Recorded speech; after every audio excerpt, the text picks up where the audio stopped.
మోకాల నొప్పులకు ఎటువంటి సర్జరీ లేకుండా ఎపియాన్ పెయిన్ క్లినిక్ అందిస్తున్న అత్యాధునిక చికిత్స. ఇక రెండోది, మనం మామూలుగా చాలా హాయిగా ఒక బిర్యానీతో ఇది లేకపోతే అసలు ముద్ద దిగదు చాలామందికి. అండ్ సమ్మర్ టైం వచ్చిందంటే ఇంకా మరీ ఆడుతూ పాడుతూ వెళ్తూ వస్తూ పెద్ద పెద్ద బాటిల్స్ లాగిచ్చేస్తారు, పిజ్జాతో పాటు లాగిస్తారు. ఇది రకరకాల రంగుల్లో వస్తుంది. ఏరేటెడ్ బెవరేజెస్ గురించి చెప్పండి. నేను విన్నది ఈ గ్లాస్లో దాదాపు ఇంత మోతాదు షుగర్ ఉంటుందని చెప్పి. మీరు విన్నది 100%. నేను ఏ పాయింట్ అయితే చెప్పబోతున్నానో మీరు అదే చెప్పేశారు. మేము దాన్ని ఏరేటెడ్ బేవరేజ్ కన్నా మేము షుగరీ బేవరేజెస్ అంటామండి. మనకి ఆహ్లాదకరంగా ఉంటుంది. అంటే ఈ చాలా వరకు చాక్లెట్స్లో, క్యాండీస్లో, వీటిల్లో ఎంఎస్జీ అంటారు, మోనోసోడియం గ్లూటమేట్. అవి కలిపినప్పుడు మన బ్రెయిన్లో ఆ ప్లెజర్ సెంటర్స్ యాక్టివేట్ అవుతాయి. బట్ అది చైనీస్ ఫుడ్లోనే కలుపుతారు కదా, వీటిలో కూడా కలుపుతారా? చాలా వాటిలో ఉంది. రైట్. సో దేంట్లో ఉన్నాయో నాకు డెఫినెట్గా తెలియదు. But that gives sugar rush అంటారు కదా. అవును. ఈ షుగర్ ఒక్కసారి మన బాడీకి అలా తగిలిన వెంటనే మనకి యూ గెట్ దట్ ప్లెజర్. అవును. మీకు ఒక్కసారి ఆ ప్లెజర్కి అలవాటు అయిపోతే మీకు తెలియకుండా అడిక్షన్ అనేది ఉంటుంది. బట్ మనం గుర్తించాల్సింది ఎంటైర్ వాటర్స్లో ఎంతవరకు హెల్దీ కాంపనెంట్స్ ఉన్నాయి, ఎంతవరకు అన్హెల్దీ కాంపనెంట్స్ ఉన్నాయి. సో ఏం కాంపనెంట్స్ ఉన్నాయి దాంట్లో? Number 1 is sugar, number 2 flavour, number 3 water, number 4 preservative. ఇప్పుడు వాటర్ తప్ప మిగిలిన ఏవి ఆరోగ్యకరమైనవి కాదు కదండి. అండ్ వాటర్కి అవన్నీ తగిలాక అది ఇంకా అనారోగ్యకరం అయిపోతుంది. సో పానీయం ఈజ్ గుడ్, బట్ ఏం పానీయం, దాన్ని మనం ఎంత న్యాచురల్గా తయారు చేసుకుంటే అంత మంచిది. మనకి అందరికీ కూడా మీరు అన్నట్లు బిర్యానీ ఉండొచ్చు, ఇంకోటి ఉండొచ్చు, తింటే మనకు ఒకటి తాగాలనిపిస్తుంది. సో మేము హాస్పిటల్లో రీసెంట్గా ఇంట్రడ్యూస్ చేసింది ఏంటంటే, ఈ డ్రింక్స్ అన్నీ పెడుతున్నారు, మేమేం పేషెంట్కి ఇలా చెప్తున్నాము, ఇది ఎట్లా అని చెప్పి we made an alternative. Water with lemon squeeze చేసి, చియా సీడ్స్ యాడ్ చేసి, we kept in a doctors canteen. ఇది చాలా బాగుంది యాక్చువల్లీ మీరు చెప్పింది. ఈ డౌట్ నాకు చాలాసార్లు వచ్చింది. హాస్పిటల్స్కి వెళ్తే వాళ్ళు అక్కడ పెద్ద పెద్ద హాస్పిటల్స్లో కూడా ఇవన్నీ అందుబాటులో ఉంటాయి. అంటే అది డాక్టర్స్ ఎవరు ప్రమోట్ చేయరు. పేషెంట్స్కి మీ ట్రీట్మెంట్ ఇదండి అని చెప్తే, సార్ ముందు రూమ్ చూపిస్తారా అంటారు. సో హాస్పిటల్స్ కూడా హాస్పిటాలిటీ సర్వీసెస్కి వెళ్ళిపోయినాయి. అది సో ఆ రూమ్ అన్న తర్వాత పేషెంట్స్ పాపం వాళ్ళ బాధలో వాళ్ళు ఉంటారు, అటెండర్స్ మాత్రం నాకు అది కావాలి ఇది కావాలి. ఫుడ్ అనేది now neither the government nor the media nor the doctor anyone can take responsibility. ప్రజలు చేసే తప్పులకి మనం బాధ్యత తీసుకోలేం, మనం అవేర్నెస్ మాత్రం తీసుకురాగలం. సో మీరు ఎంత తింటున్నారు ఆహారం? మేము చదువుకునే పుస్తకాల్లో కూడా రోజుకి ఇన్ని క్యాలరీలు ఖర్చు అవుతాయి అని ఉండేది.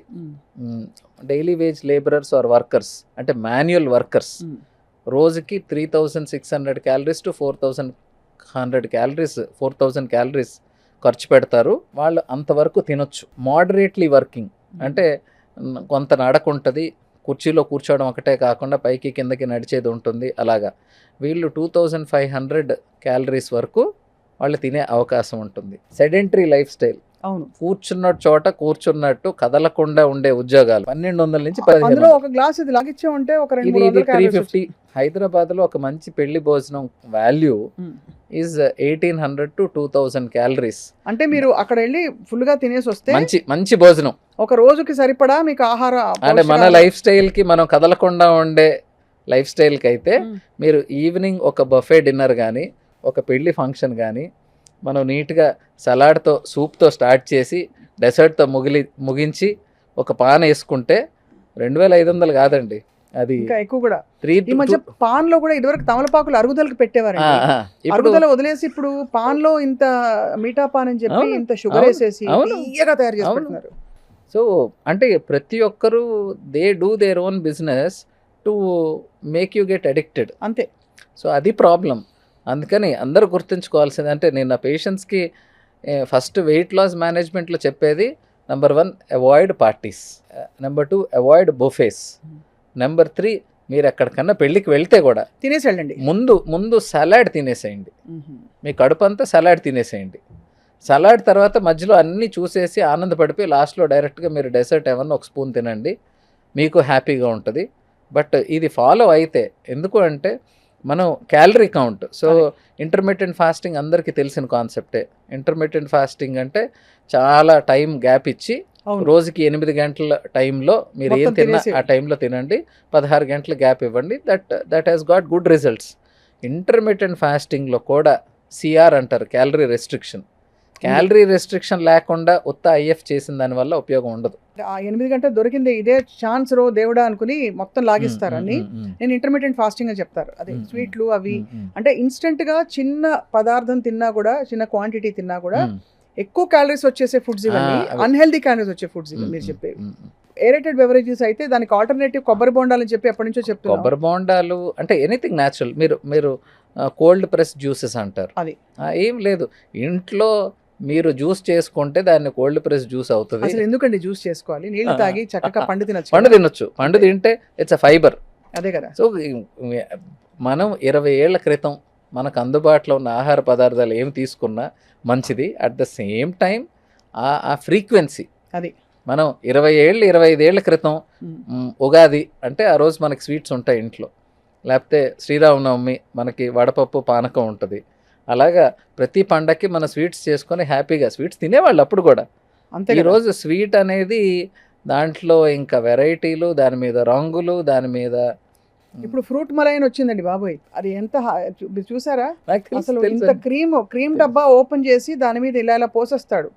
పోసేసి కొంచెం పళ్ళు దాని మీద వేసి దాని మీద ఇంకా మిల్క్ మేడ్ కూడా కలిపేసి ఇచ్చేస్తాడు. ఇవన్నీ అందరికీ తెలుసు, కాకపోతే ఆపుకోవడం ఎలాగా అనేది ఎవరికి తెలియదు. ఆపకపోతే ఏమవుతుంది అనేది కూడా తెలియదు. అది problem. So the after effects of eating అంటే ఇప్పుడు డయాబెటీస్, మనం మాట్లాడుకునే లైఫ్ స్టైల్ డిసీజెస్ అన్నీ రోగం తయారయ్యేటప్పుడు పేషెంట్కి నొప్పి తెలియదు, పేషెంట్కి డాక్టర్తో అవసరం ఉండదు. తయారైపోయి దానివల్ల ఇబ్బందులు మొదలైన తర్వాత, అంటే కాంప్లికేషన్ సెట్ అయిపోయిన తర్వాత అప్పుడు డాక్టర్తో అవసరం ఉంటుంది. అది ఒకసారి కాంప్లికేషన్ వచ్చిన తర్వాత మేము గొప్పగా చేసేది ఏమి ఉండదండి. మనం దీర్ఘకాలికంగా ఫైనాన్షియల్ ప్లానింగ్ అందరికీ ఉంటుంది. 20 years 25 yearsకి ఉద్యోగం చేయాలి అనుకున్నవాడు 40 yearsకి నేను ఎక్కడ ఉండాలి, 60 yearsకి ఎక్కడ ఉండాలి, నా బ్యాంక్ బ్యాలెన్స్ ఎంత ఉండాలి, మనం రిటైర్మెంట్ ప్లాన్స్ ఏంటి, పెన్షన్ ప్లాన్స్ ఏంటి అంటారు. బట్ నీ ఆరోగ్యం పరంగా వచ్చినప్పుడు ఎవరికి ప్లానింగ్ ఉండదు. అదే కదా. నా 25 ఏళ్ళకి నా కిడ్నీ ఇలాగ ఉంటుంది, 40 ఏళ్ళ కిడ్నీ ఇలా ఉంటుంది, 60 ఏళ్ళ కిడ్నీ ఇలా ఉంటుంది, నేను 40 ఏళ్ళు సంపాదించిన ఆస్తి మొత్తం హాస్పిటల్కి తగలెట్టాలి అనే కామన్ సెన్స్ ఎవరికి ఉండదు.